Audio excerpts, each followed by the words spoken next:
اور نظروں کی حفاظت کر لیں، نامحرم عورتوں سے، حسین لڑکوں سے۔ زنا العین النظر، آنکھوں کا زنا نظر بازی، بد نظری آنکھوں کا زنا ہے۔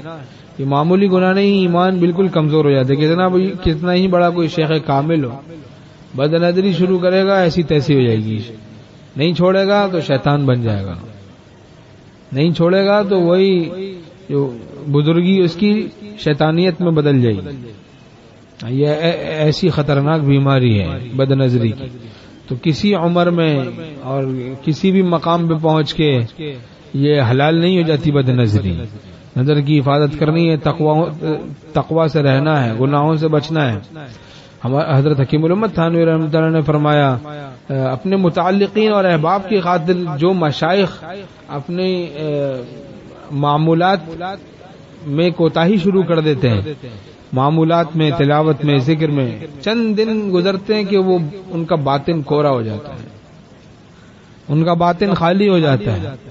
اپنے احباب کی خاطر، جناب ان کی خاطر، ان کی خاطر، دیکھیں کیسی باریک چالیں ہوتی ہیں۔ مولانا روم رحمۃ اللہ فرماتے ہیں اس راستے میں بہت سارے خطرات ہیں، ان خطرات کا علاج وحی کی طرف کان لگا کے رکھو، وحی کی طرف کان لگا کے رکھو۔ اس کا طریقہ ظاہری امور میں کسی اللہ والے محقق مفتی سے پوچھ کے چلے، باطنی امور میں کسی شیخ کامل سے تعلق کر کے پوچھ کے چلتا رہے، تو اس کی برکت سے پھر خود ہی آدمی نفسانیت سے بچ جاتا ہے اور شیطانیت سے بچ جاتا ہے، الہیت روحانیت نصیب ہو جاتی ہے۔